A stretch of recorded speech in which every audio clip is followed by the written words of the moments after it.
Tienes palabras de vida eterna. ¿Dónde más iré, Dios? ¿Dónde más iré? Tienes palabras de vida eterna. Señor, Hebreos capítulo 10, versículo 19 hasta el 25. Vamos a leer y luego vamos a orar. Hebreos capítulo 10, versículo 19 hasta el 25. Leemos juntos la palabra del Señor y luego vamos a orar. Dice así: así que, hermanos, teniendo libertad para entrar en el lugar santísimo por la sangre de Jesucristo, por el camino nuevo y vivo que Él nos abrió a través del velo, esto es, de su carne, y teniendo un gran sacerdote sobre la casa de Dios, acerquémonos con corazón sincero, en plena certidumbre de fe, purificados los corazones de mala conciencia y lavados los cuerpos con agua pura.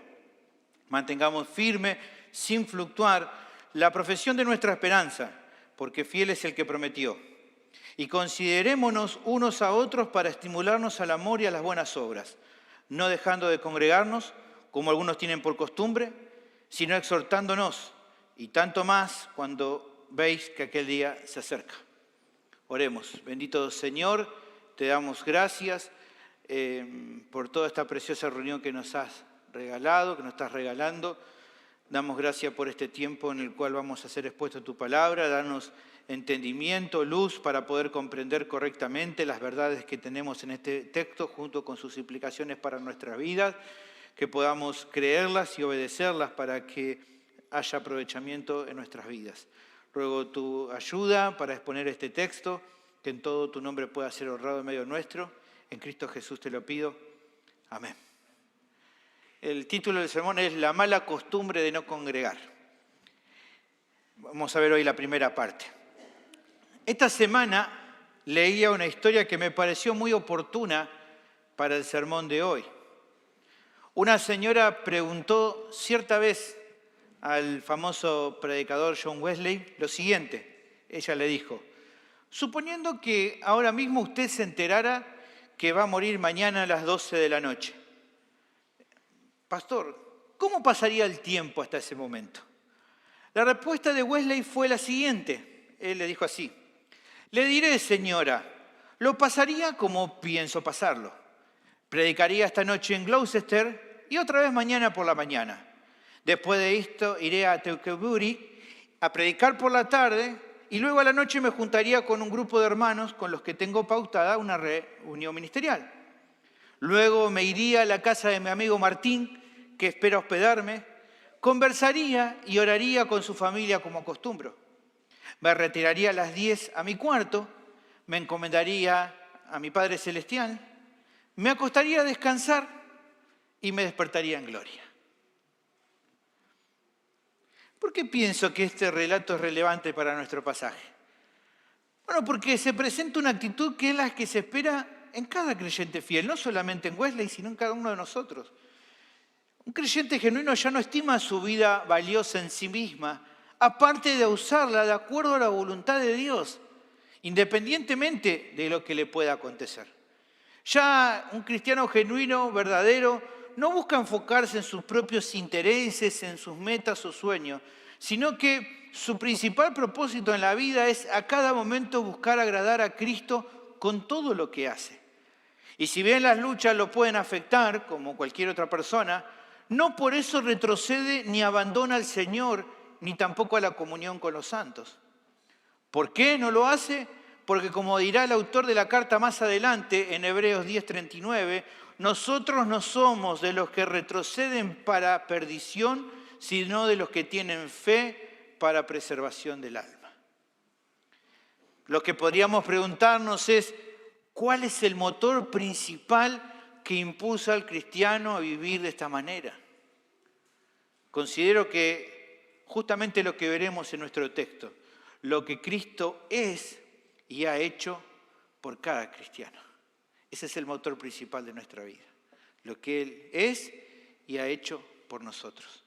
Es de acuerdo a esta realidad que nuestras vidas han cambiado para ya no más vivir para nosotros mismos, sino para Él, usando todo aquello que nos ha dado en pos de seguirle fielmente y de servirnos unos a otros en amor. Eso era lo que justamente el autor de la carta quería que su audiencia original entendiera, puesto que el Señor había hecho una obra tan grandiosa en favor de ellos.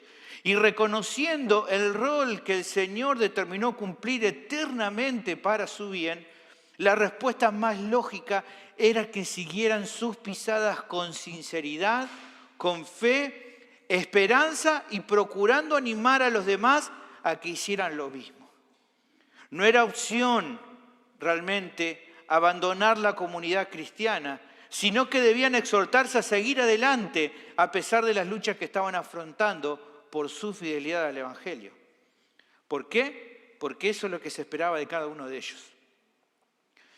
Ahora bien, a la luz de la palabra de Dios, que sigue tan vigente y actual para los creyentes de aquel tiempo como lo es hoy para nosotros, creo que será muy importante que puedas prestar atención a lo que vamos a ver en el pasaje de hoy y que vamos a continuarlo en una segunda parte, porque estoy seguro de que va a ser mucho ánimo para tu corazón.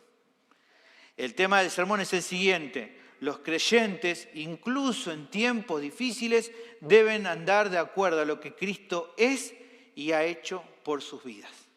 Y ese es el tema.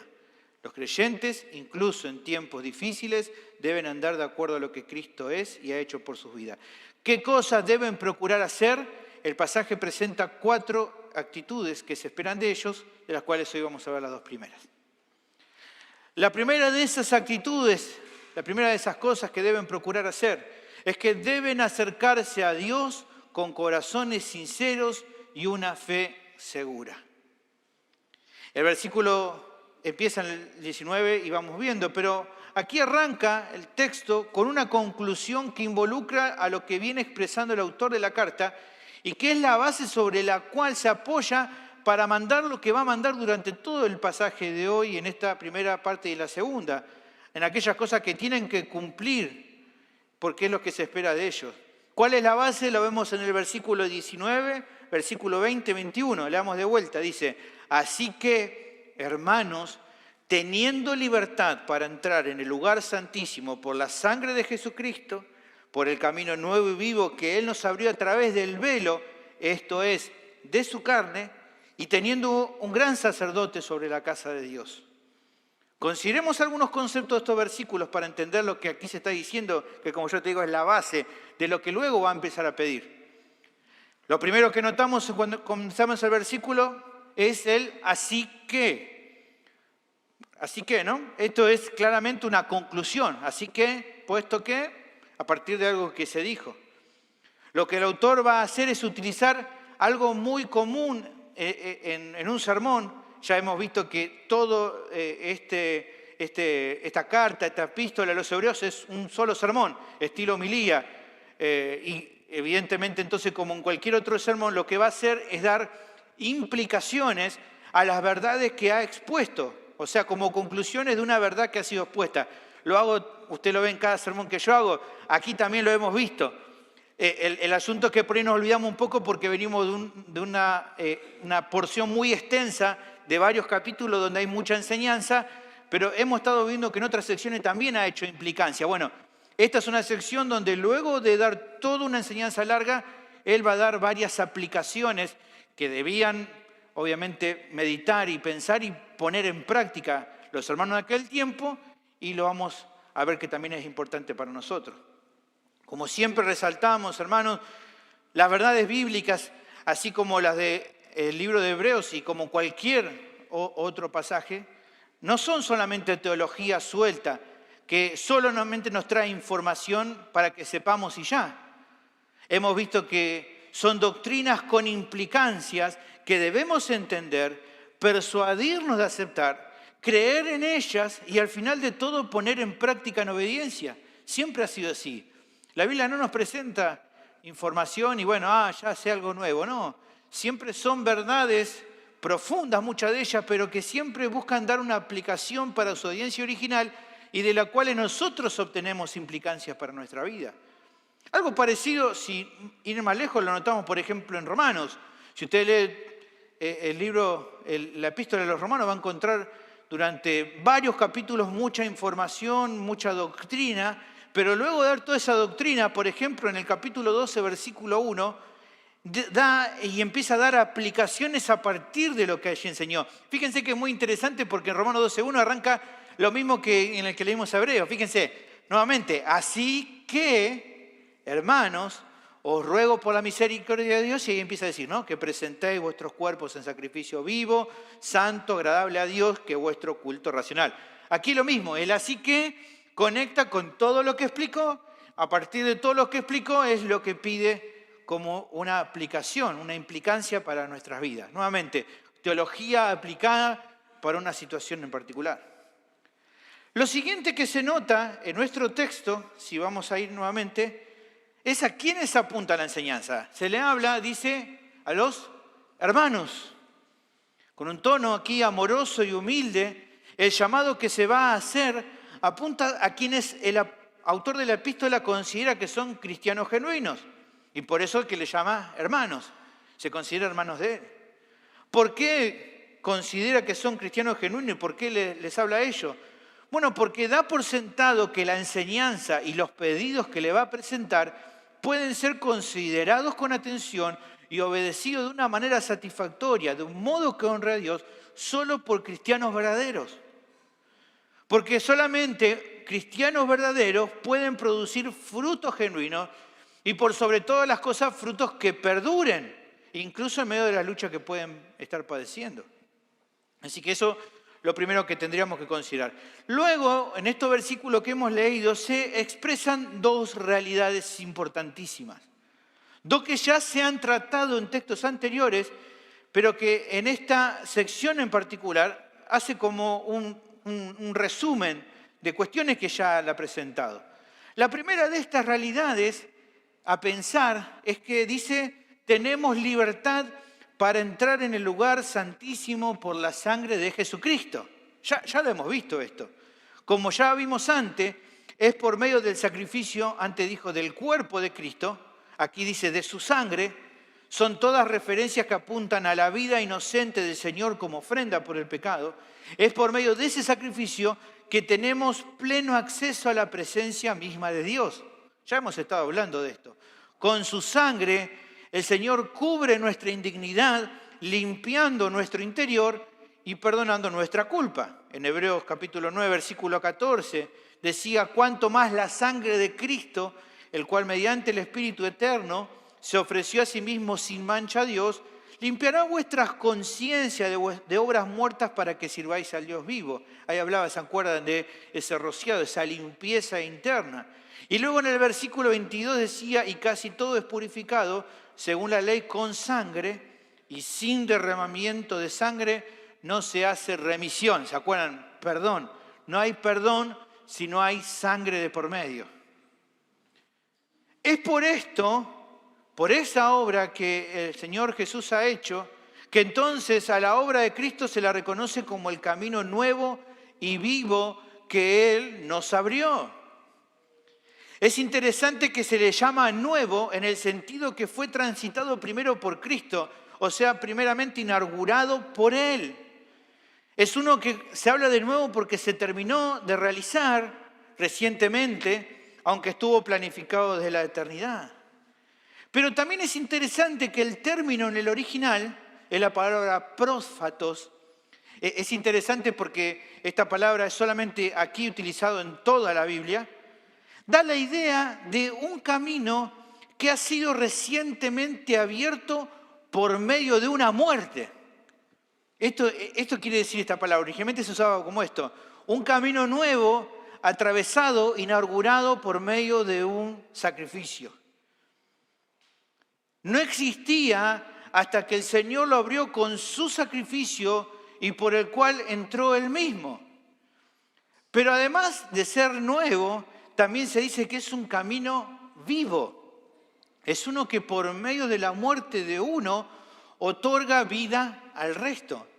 ¿Se acuerdan que Jesús dijo sobre sí mismo? En Juan 14:6, un texto que todos conocemos, dijo Jesús, Yo soy el camino, la verdad y la vida. Nadie viene al Padre sino por mí. Solo los que transitan por este camino hallan vida de verdad. Jesús también dijo en Juan 10:10, el ladrón no vino sino para hurtar, matar y destruir. Yo he venido para que tengan vida y para que la tengan en abundancia. Un comentarista dice al respecto lo siguiente, escuchen. Jesús es el camino nuevo, el sacrificio recién sacrificado que abre el camino a Dios. Parece contradictoria que el recién sacrificado fuera también el camino vivo. Pero la muerte de Jesús conquistó la muerte y dio vida. Su muerte es el único camino a la vida que dura para siempre. Finalmente, en nuestro pasaje, aquí en esta primera realidad que estamos hablando, se menciona algo interesante. Dice que este camino nuevo y vivo, Él nos lo abrió a través, dice, ¿de qué? Del velo. Y dice, esto es de su carne. Muy interesante. Leamos de vuelta, dice que es a través del velo, esto es de su carne. Aclara cuál es este velo. Como hemos visto anteriormente, el autor de la carta usó la referencia, cuando hablaba de velo, el velo interior, ¿se acuerdan? El que bloqueaba el camino entre el lugar santo y el lugar santísimo. Habría que cruzar ese velo para poder entrar al lugar santísimo. Bueno, usando esa analogía, la del velo interior, mira el autor al cuerpo de Cristo y usando como analogía el otro velo, considera el cuerpo de Cristo también como un velo. Usa esa analogía, por eso dice, esto es de su carne. Utiliza la referencia al velo como una analogía y la lleva a pensar a Jesús como ese velo. ¿Por qué lo ve así? Porque ve al cuerpo de Cristo, a su vida, como el acceso que nos permitiría entrar a la presencia de Dios. Si el velo era lo que traspasaba o estaba en el camino entre los seres humanos y Dios, toma a Jesús como ese velo que es el que nos iba a permitir pasar a la presencia de Dios. Bueno, con eso en mente, cuando ese velo se rasgó, ¿cuándo se rasgó ese velo? En su muerte. Fue entonces con su muerte que el camino al lugar santísimo, ya no en el templo humano, sino en el templo celestial, quedó abierto para que pudiera ser atravesado por todos aquellos que confían en el Hijo. Es en ese sentido que Él ha sido el velo que se ha rasgado, que se ha abierto, para que ahora todos nosotros podamos ingresar a través de la fe al lugar santísimo. Gloriosa obra la que Cristo hizo por nosotros. Esta es la primera realidad. La segunda realidad que el pasaje resalta está en el versículo 21. Dice, primero teniendo la obra y todo lo que menciona el versículo 21, dice, y teniendo también un gran sacerdote sobre la casa de Dios. Como antes ya se había explicado en detalle, Jesús ha sido constituido por Dios como sumo sacerdote y como vimos en un orden diferente al levítico. ¿Se acuerdan? Jesús, sumo sacerdote según el orden de Melquisedec. Y dijimos también que con la aparición de Él y con la posición, la designación de Él como sumo sacerdote, Él reemplaza al anterior sacerdocio. Pero no solamente eso se resaltó acerca de Él, sino que hay algo también que en este texto queda muy claro. No solo que Él es sacerdote, sino dice es un gran sacerdote. ¿Por qué gran? Aquí la idea es superlativa. Porque Él es el sacerdote definitivo. Él es el sumo sacerdote que, como hemos visto, permanece para siempre. Y que ha hecho por aquellos que confían en Él como un representante delante de Dios una obra que los anteriores sumos sacerdotes nunca pudieron lograr. ¿Cuál es? Solucionar de una forma completa, consumada, el problema del pecado. Si los sumos sacerdotes estaban para servir en cuanto al pecado, ningún sacerdote levítico podía solucionarlo de manera completa. Jesús sí. Eso lo hemos visto, ¿se acuerdan en su momento? Capítulo 7, versículo 23 al 25. Todo lo que estamos viendo, ¿se acuerdan? Aquí el autor está haciendo un resumen de todo lo que él vino tratando. Dice, capítulo 7, versículo 23. Y los otros sacerdotes llegaron a ser muchos. ¿Quiénes son estos otros sacerdotes? Según el orden de Leví. Llegaron a ser muchos debido a que por la muerte no podían continuar. Mas está hablando de Jesús, por cuanto permanece para siempre, tiene un sacerdocio inmutable. ¿Ven? Es más grande, más importante. Es uno que nunca va a terminar. Entonces, lo que dice el versículo 25 es una conclusión a partir de ese sacerdocio. Dice, por lo cual, debido a esto que mencioné, puede también salvar perpetuamente a los que por él se acercan a Dios, viviendo siempre para interceder por ellos. La muerte no es un asunto que sea una complicación para Jesús, porque él permanece para siempre. Por lo tanto, puede salvar perpetuamente a aquellos a los cuales representa, que confían en él. Así que, hermanos, estas dos realidades son las columnas de la vida cristiana y del mensaje mismo del Evangelio. ¿Cuáles son esas dos columnas, estas dos verdades? Lo que Cristo es y lo que ha hecho por los pecadores. Lo que Cristo es, este gran sacerdote sobre la casa de Dios. Lo que Él ha hecho, abrir por medio de su sangre un camino nuevo y vivo a la presencia de Dios. Lo que ha hecho para asegurar nuestra salvación y el rol que ocupa a favor de nosotros. Sin estas dos realidades, hermanos, no existiría nada de lo que podríamos decir cristianismo. No hay iglesia, no hay pueblo de Dios, no hay nada si no existieran estas dos realidades. Y así como no existiría nada, tampoco se le podría pedir nada de lo que se le va a pedir en la audiencia original, esperando que ellos lo pudieran hacer. No les podía pedir nada si no existiría esto. Ni a ellos ni a ningún otro cristiano. ¿Se entiende entonces? Lo que se va a pedir es a partir de esta realidad. Esta realidad que va a influenciar en cada pedido que hace. O sea, cada pedido que se hace es en virtud de lo que Cristo es y ha hecho por nosotros. Ahora, habiendo dejado claro eso, vamos a ver entonces el pedido que presenta el versículo 22. Dice, acerquémonos con corazón sincero en plena certidumbre de fe. Ese es el primer pedido que hace. ¿Qué es lo que se está animando a hacer? Lo que se les manda a los creyentes en primer lugar tiene que ver con una actitud correcta al presentarse ante Dios. En primer lugar, que se acerquen, dice, con un corazón sincero. O sea, un cristiano no puede acercarse a Dios con una actitud falsa o hipócrita. Tampoco puede hacerlo con aires de suficiencia, creyéndose alguien importante. El punto es que tiene que presentarse ante Dios con sinceridad, con un corazón que reconoce de verdad su propia debilidad, que confiesa que no posee ningún mérito personal por el cual pudiera acercarse al lugar santísimo fuera de la sangre de Cristo que ha rociado su vida. Que incluso sabe que no puede presentarse de ninguna otra manera. ¿Por qué? Porque Él discierne los pensamientos y las intenciones del corazón. ¿De qué sirve que intente fingir si Dios lo sabe todo? Ante tal situación, hermano, lo que hay que hacer es tomar la actitud del publicano del relato de Jesús que recibió la bendición del cielo. Él no se justificó a sí mismo, sino que reconociendo su maldad con sinceridad, no exigió nada, sino que clamó humildemente por misericordia.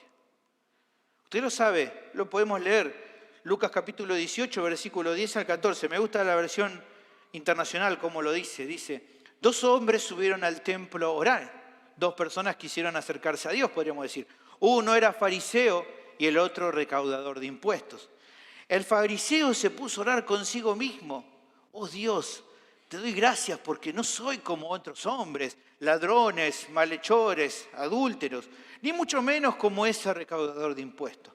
Ayuno 2 veces a la semana y doy la 10ª parte de todo lo que recibo. En cambio, el recaudador de impuestos, que se había quedado a cierta distancia, ni siquiera se atrevía a alzar la vista al cielo, sino que se golpeaba el pecho y decía: oh Dios, ten compasión de mí, que soy pecador. Jesús dice: les digo que el publicano, y no aquel, el fariseo, volvió a su casa justificado ante Dios.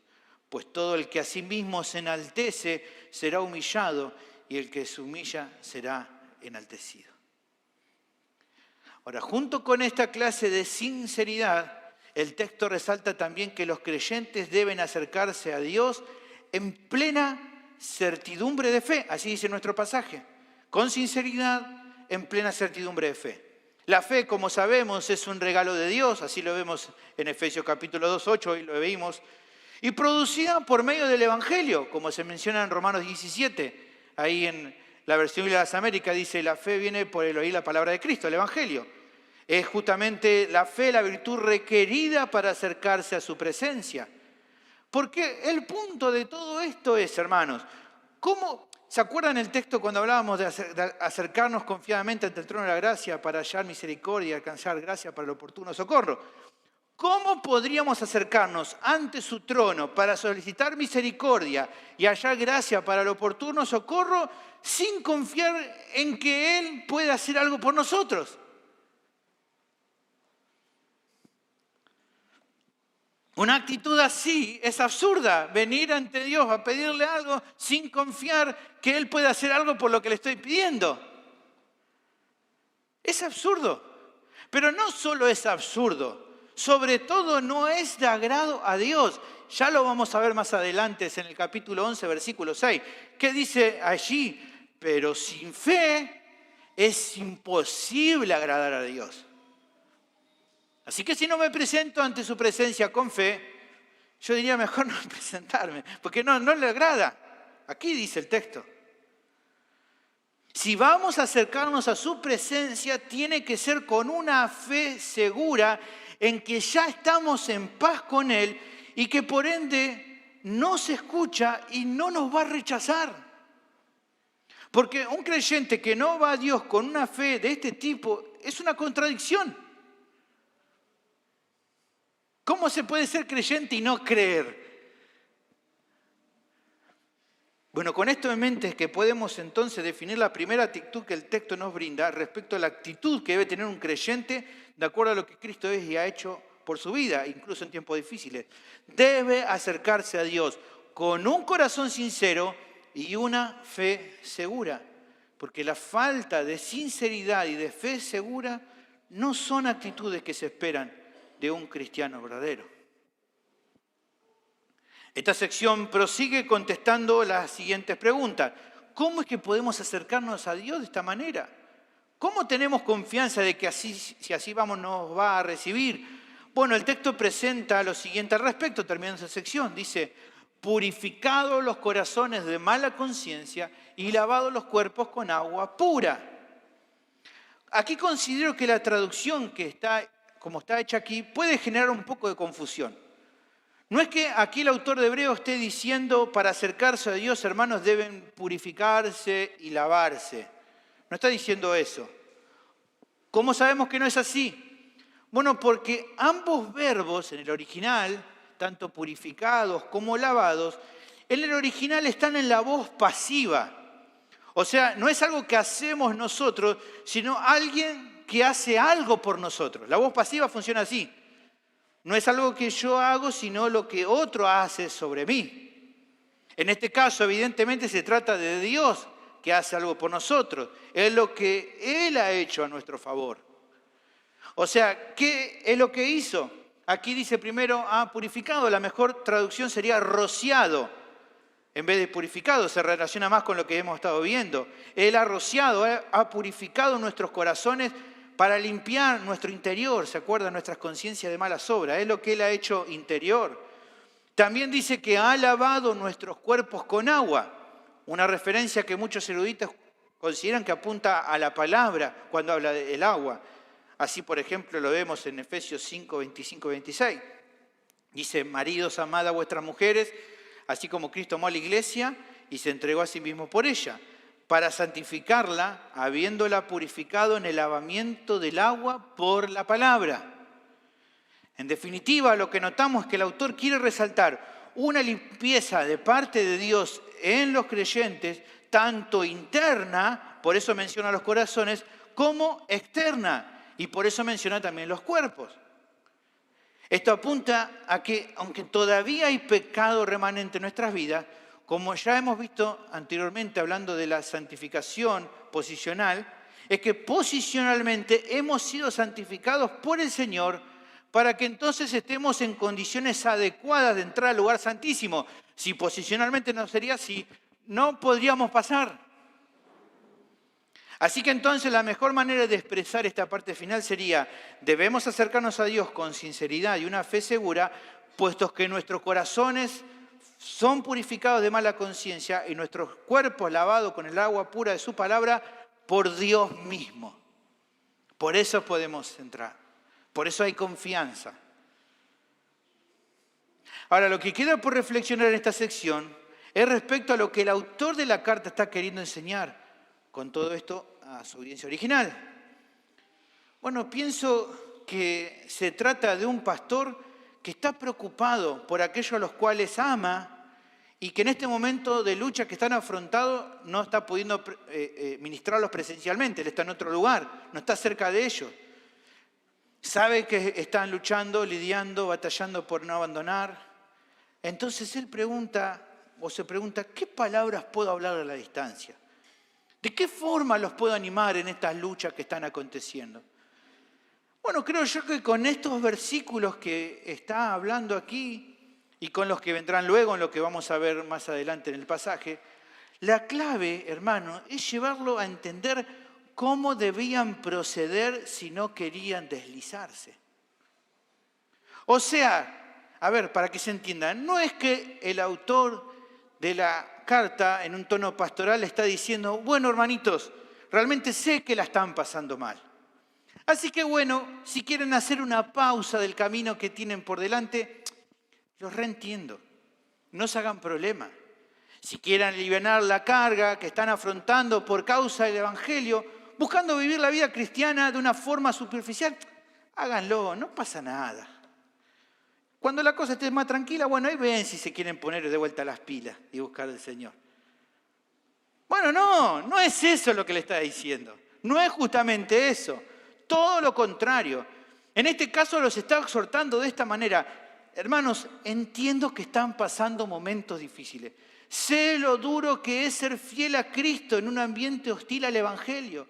Sé que las tentaciones son fuertes, pero sepan una cosa, la solución no es abandonar la fe o vivir una vida cristiana superficial, sino que en base a lo que Cristo es y ha hecho por ustedes, la actitud correcta en este momento tan duro que están pasando es acercarse a Él con sinceridad y en plena certidumbre de fe.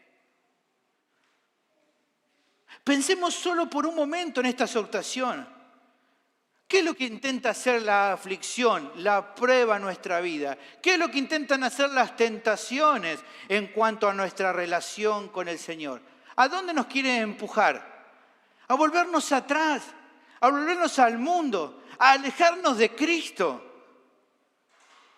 Lo que intenta hacer la prueba y la lucha es alejarnos del Señor. ¿Cuál debería ser la respuesta del cristiano?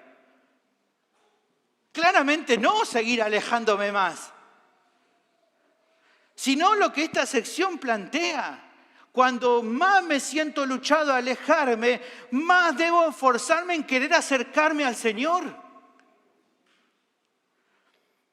Estar más en su presencia, más abrazado a Él. Si el Señor Jesús es mi refugio, más debe ser nuestro refugio cuando estamos en medio de la tormenta.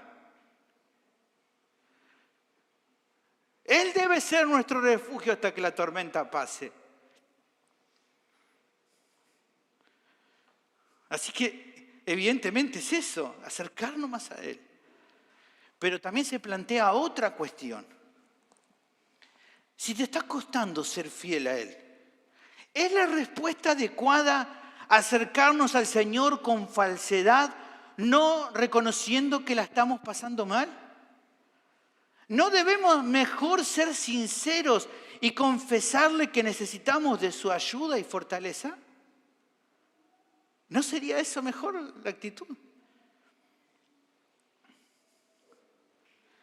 Por otro lado, hermanos, si la lucha es con abandonar la fe, evidentemente la respuesta no es acercarnos al Señor en esos momentos con desconfianza o con una fe que está dudando. La actitud adecuada es venir a Cristo confiando de todo corazón que es poderoso para guardar la vida de aquel que con sinceridad acude a su ayuda.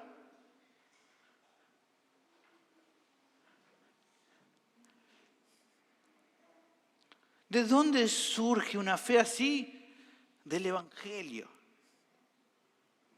El Evangelio nos recuerda que tenemos un Salvador en Cristo. ¿Y qué otra cosa necesito en un momento difícil cuando soy tentado a abandonar la fe, sino un Salvador? La cruz recuerda a cada cristiano que Jesús ha abierto un camino nuevo y vivo a la presencia de Dios. Y porque ahí, delante del trono de la gracia, el Señor está intercediendo por aquellos que confían en Él. Por lo tanto, hermanos, la solución no es alejarse, sino acercarse. Pero acercarse no de cualquier manera, sino con sinceridad y fe. Ahora bien, pienso que todo lo explicado no solo aplica a la audiencia original, sino también a nosotros en este tiempo. Por un lado, porque considero que las luchas de ellos no son muy distintas a las nuestras. Pero principalmente porque el riesgo de no hacer lo que tenían que hacer, si acá se está pidiendo algo, es porque la lucha está en no hacer esto. Bueno, esa lucha también es idéntica a la que le puede acontecer a un cristiano hoy por hoy. Si se nos está pidiendo, si se estaba pidiendo de que se acerquen, es porque muchos tienen la tendencia de alejarse. Si se pide que se acerquen con sinceridad, es porque la lucha está de querer acercarnos hipócritamente, falsamente. Si la lucha está con querer acercarse con fe, es porque existe el riesgo de que nos acerquemos sin fe, dudando. Seamos honestos, hermanos, la primera reacción de muchos cristianos en la actualidad ante la adversidad o cuando el camino para seguir a Cristo se pone áspero, ¿cuál es? Abandonar. Es irse. Es no querer sufrir penalidades a causa de ser fieles. Todo lo contrario que el Señor nos ha dicho. Pablo le dice a Timoteo en 2 Timoteo 2:3, tú, pues, sufre penalidades como buen soldado de Jesucristo. Ah, pero ese era Timoteo. No, tú también. Hermano, sufre penalidades como buen soldado de Jesucristo. El problema es que hay muchos cristianos confundidos que imaginaban que ser un discípulo de Jesús era un camino sencillo, tranquilo. No sé por qué lo pensaban. No sé por qué pensaste que iba a ser así. No es así. Y por eso ante las adversidades empiezan a tambalear en su fe y en su compromiso a Él. Y tengo que ser directo y serio con esto y espero que entiendas que esto es serio. Algunos, lamentablemente, a partir de esto que estoy comentando, llegan al punto de abandonar el camino. No es chiste. No es que estoy diciendo algo, no me va a pasar. Puede pasar. Y hermanos, cuando escribía esto, recordé un ejemplo real que ilustra esto. Recuerdo la vida de un muchacho que en un comienzo era fiel. Parecía haber abrazado la fe de todo corazón. Incluso hizo una profesión pública de ella, pasando por las aguas del bautismo. Hasta se involucró en el servicio de la iglesia local. Pero pasó que un día empezó a sentir la tentación por aferrarse a algo que de acuerdo a las Escrituras no era lícito. Algunos creyentes que estaban cerca suyo, algo empezaron a intuir que pasaba. E indagaron en su vida porque notaban que algo le estaba pasando a este muchacho. Él lo negó. Él dijo que estaba todo bien, que se quedaran tranquilos. El tiempo transcurrió y este joven seguía siendo parte de la iglesia local. Pero en su interior se estaba gestando un deseo cada vez mayor por avanzar más y más con este pecado. En vez de acercarse más a Cristo y alejarse más de este pecado, su actitud fue la de seguir jugando con el pecado e involucrando cada vez más su vida con algo que sabía que estaba mal. ¿Cuál fue uno de los errores más graves de este muchacho? Pienso que fue no considerar lo que esta sección nos manda. No ser sincero ni con el Señor, ni con la iglesia como para confesar lo que estaba gestándose en su interior y en las decisiones necias que ya había empezado a tomar. Y además no tener una fe firme que lo llevara a creer en que Cristo era más importante que ese pecado al cual estaba empezando a hacerse un ídolo en su corazón. Ni tampoco tuvo la fe de que si la palabra de Dios decía que debía abandonar lo que estaba haciendo, tenía que hacerlo sin dudar. Tristemente, tengo que decirles, cuando la situación ya se le fue de las manos y las cosas empezaron a hacer a luz, él confesó sobre lo que había hecho, pero ya era tarde. Ya su corazón estaba demasiado lejos y dominado por este pecado que por mucho tiempo minimizó y creyó que no lo iba a conquistar. Intentó solo por un momento, cuando se le confrontó con su pecado, llegó a decir, tienen razón, voy a dejar este pecado. Así lo dijo, pero ya no podía. Solo unos días después, en una última reunión que se tuvo con él, afirmó que abandonaba la fe que un par de años atrás había abrazado con tanto gozo. Cuando se le marcó que con esa decisión de preferir seguir con este pecado, lo que estaba haciendo era, aparte de rechazar a los hermanos, era rechazar a Cristo con todo lo que eso implicaba, su respuesta fue más o menos algo así. Sí, yo sé que eso es así como ustedes me dicen, pero no me importa. Decido seguir con mi vida tal como decidí.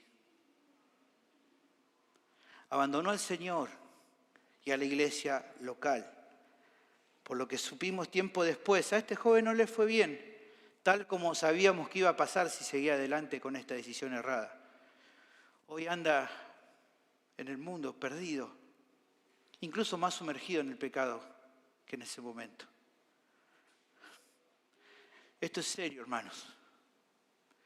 En el amor del Señor y en humildad quiero decirles que casi puedo asegurar que hay algunos hoy que están en una situación similar a la que conté, aunque quizás todavía no han llegado al punto máximo de abandonarlo todo.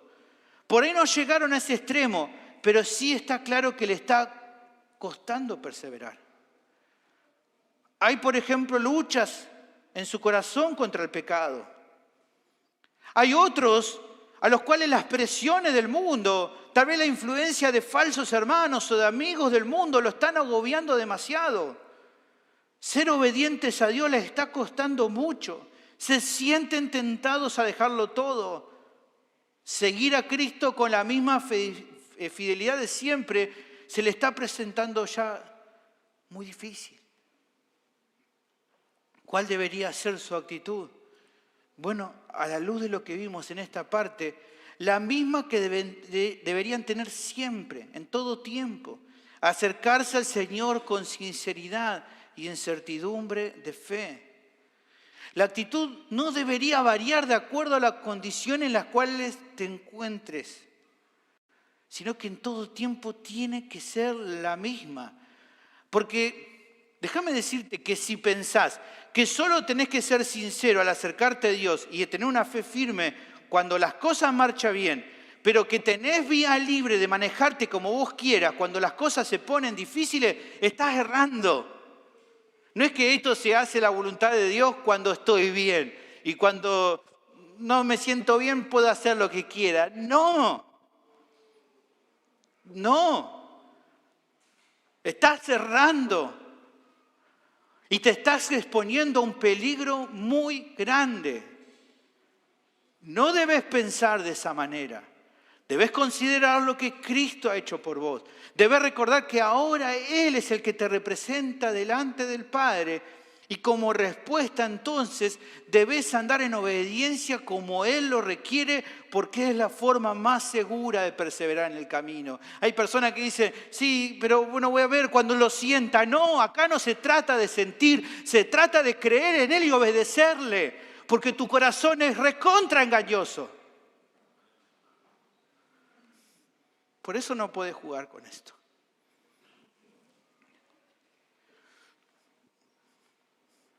La siguiente actitud que debemos considerar es que los creyentes deben mantener firme y sin fluctuar la confesión de su esperanza. El pasaje prosigue dando otra instrucción importante. Mantengamos firme, sin fluctuar, la profesión de nuestra esperanza. ¿Qué es lo que se está pidiendo? El verbo usado, catejo, apunta a la idea de sostener algo con mucha firmeza. Eso por un lado por lo que se dice. También se indica qué sería lo contrario y que debe evitarse. Se manda a que no le demos espacio a las fluctuaciones. Aquí hay otra palabra que se usa solamente aquí, en este lugar y en ninguna otra parte del Nuevo Testamento, es la palabra klines, que tiene que ver con no desviarse, con seguir siempre derecho, siempre firmemente. Ya sabemos, cuando algo es fluctuante, no mantiene un rumbo fijo, sino que es variable. Tiene altibajos, tiene un movimiento, digamos, del tipo pendular. Por momento arriba, por momento abajo. Un día puede seguir un camino, pero eso en cualquier momento puede cambiar. ¿Por qué? Porque es fluctuante. Bueno, según el texto, eso debe ser evitado. Por último, se indica qué es lo que un cristiano debe mantener con firmeza, sin fluctuar. La confesión de nuestra esperanza. Aquí nuestro texto dice la profesión. Bueno, si bien nuestra traducción traduce este sustantivo originalmente, que se llama homología, como profesión, considero que la forma más adecuada de hacerlo es usando el término confesión. Como por ejemplo la misma versión utiliza en la variante verbal, que es homologueo. Por ejemplo, en 1 Juan 1:9 dice, si confesamos, ven que ahí utiliza el verbo homologueo y ahí lo traduce como confesar. Por eso creo que aquí, en la versión sustantiva, debería traducirse como confesión y no como profesión. El punto en este caso es destacar lo que ha pasado con cada creyente desde el momento en que ha sido perdonado de toda culpa y limpiado de toda su maldad. ¿Qué ha hecho desde ese momento? Bueno, ha confesado a Jesús como Señor y Salvador. Usted lo ha hecho. Romanos capítulo 10, versículo 8 en adelante, dice Pablo, ¿más qué dice? Cerca de ti está la palabra, en tu boca y en tu corazón. Esta es la palabra de fe que predicamos, que si confesares, homologueo, con tu boca que Jesús es el Señor y creyeres en tu corazón que Dios le levantó de los muertos, serás salvo. Porque con el corazón se cree para justicia, pero con la boca se confiesa, homologueo, para salvación. No es que confesar o lo confiesa a lo que confiesa como un medio de salvación, sino como un resultado de lo que se ha recibido, de la salvación que hemos recibido. Esa confesión no solo presenta la posición de Cristo como Señor y Salvador, sino lo que ha hecho por nosotros, que nos ha salvado. Eso es parte de la esperanza que tenemos, que Él ha redimido nuestras almas y que Él es nuestro gran sumo sacerdote delante del Padre. Eso es lo que hemos confesado.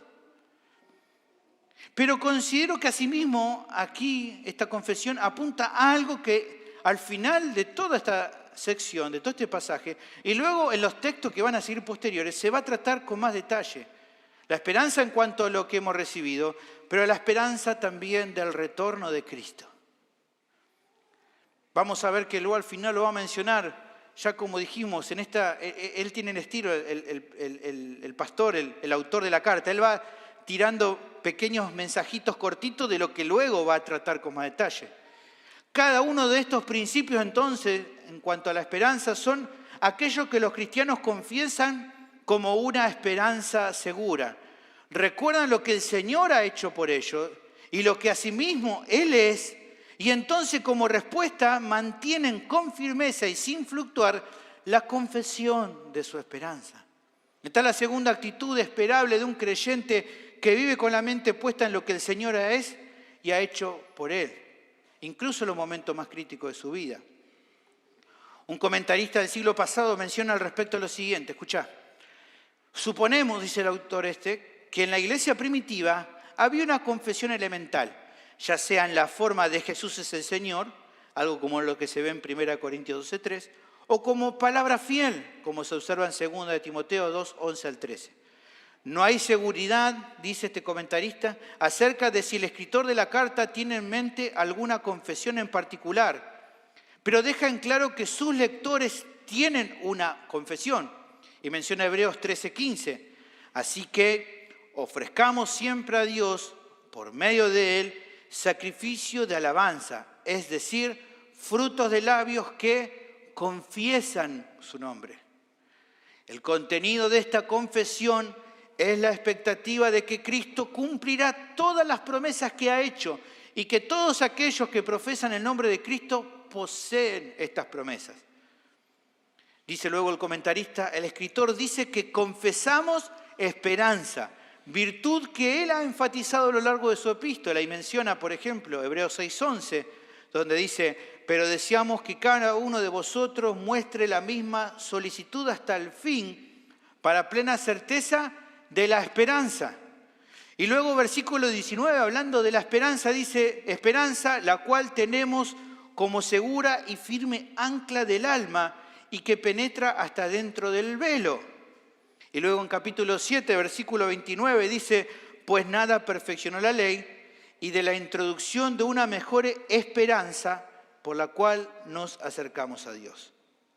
Finalmente dice el autor, comentarista, dice lo siguiente, la esperanza confía en la fe y mira hacia el futuro. Pero hay algo más que el autor considera. Una razón adicional que refleja por qué. ¿Por qué es que debemos mantener firme y sin fluctuar la confesión de nuestra esperanza? ¿Cuál es el motivo adicional que menciona?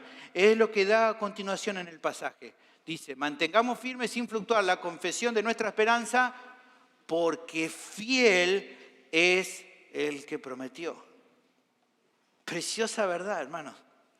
Preciosa razón. Otro motivo por el cual la esperanza es segura y por ende debe ser confirmada o confesada con firmeza y sin fluctuar es debido a que aquel que nos ha prometido todo lo que tiene que ver con nuestra salvación es fiel. Incluso desde el Antiguo Testamento, cuando se empieza a nombrar de los primeros atributos de Dios, uno de los primeros que se destaca, ¿cuál es? Miremos Deuteronomio capítulo 7, versículo 9. Conoce, pues, que Jehová tu Dios es Dios fiel. Claramente quedaba claro que Dios es fiel. Y cuando dice que es fiel, no solo significa que cuando Él dice algo lo cumple porque Él no miente, sino también porque Él tiene todo el poder para cumplir con lo que ha prometido. Es verdadero y por eso es fiel y no miente. Es todopoderoso y por eso es fiel y cumple con lo que ha prometido. Un pastor expresa lo siguiente, lo cual me parece muy valioso. Escucha, mirá, dice así. Presta atención porque cada frase es preciosa. Dice, por lo tanto, la fe es puesta solo en Dios, quien es capaz de cumplir las promesas que ha hecho, ya que Él es fiel. Se nos dice que sigamos proclamando nuestra esperanza y que lo hagamos sin vacilaciones. Dios mismo ha honrado indefectiblemente sus promesas. De hecho, para que sus promesas fuesen inquebrantables, Dios añadió un juramento. ¿Se acuerdan que vimos un momento? Hebreos 6 y 7.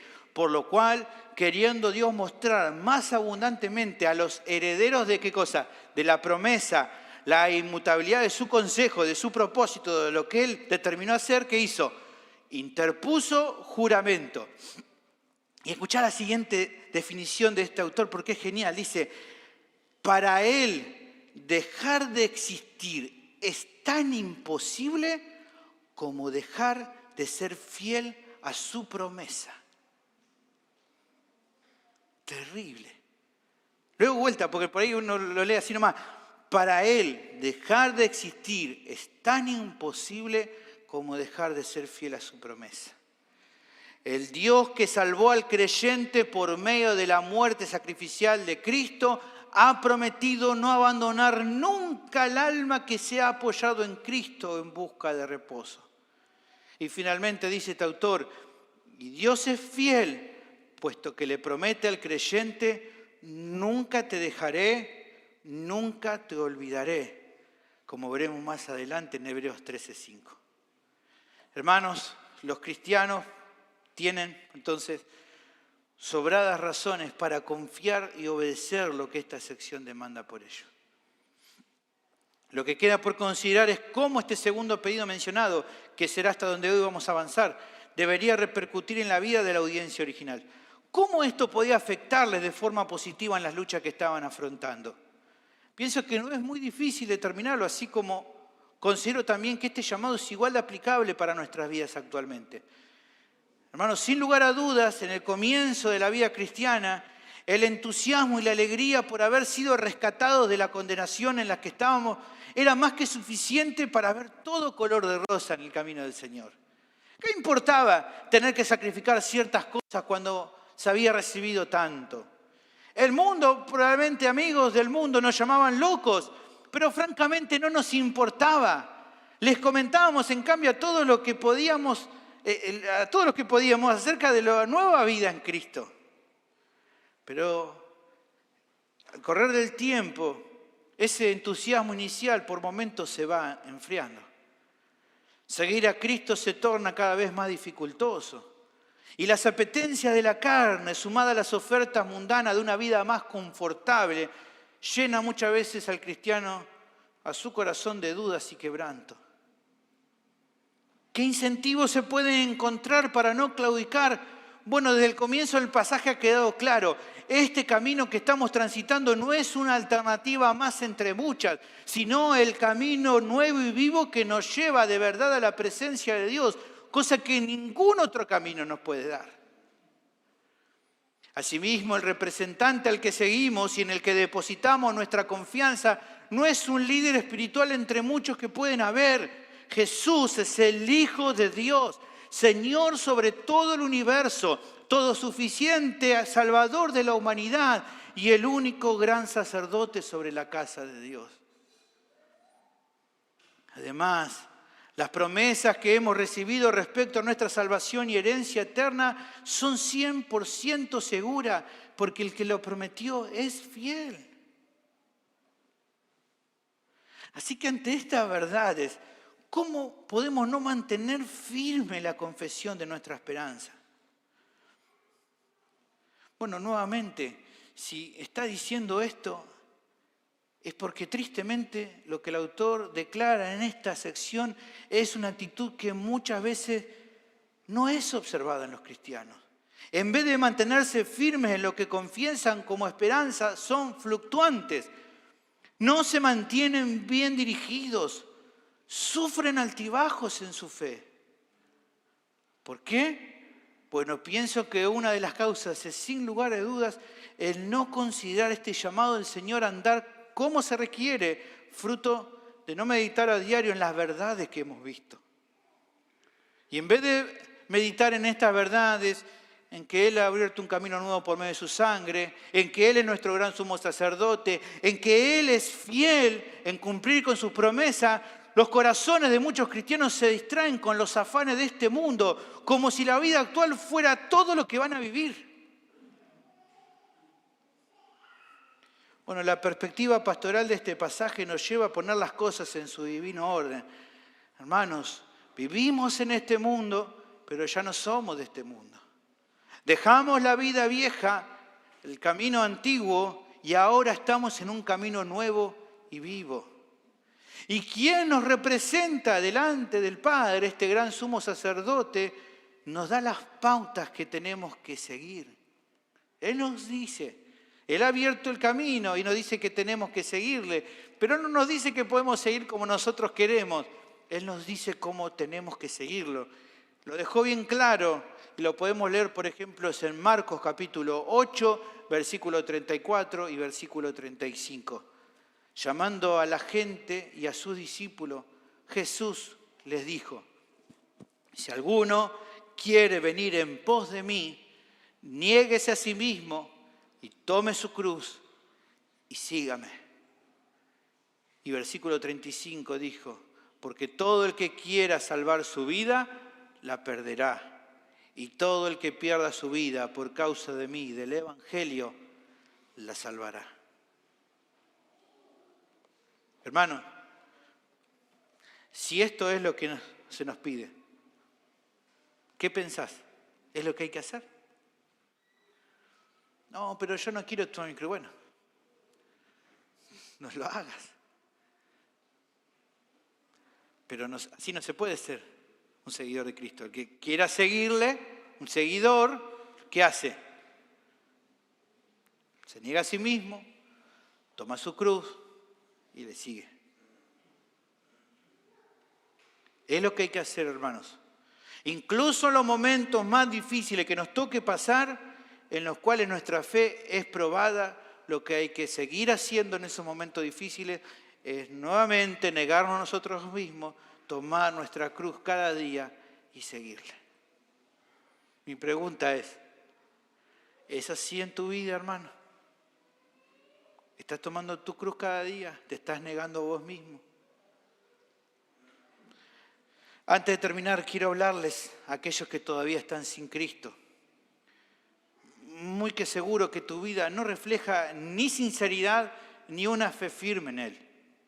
Tampoco mantener firme y sin fructuar la confesión de tu esperanza. Quizás alguna vez lo hiciste, pero fue algo superficial nomás porque hoy no se ve.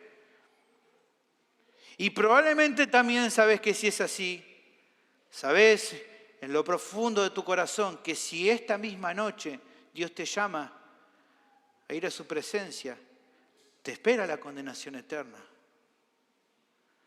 Bueno, has escuchado hoy el mensaje del Evangelio.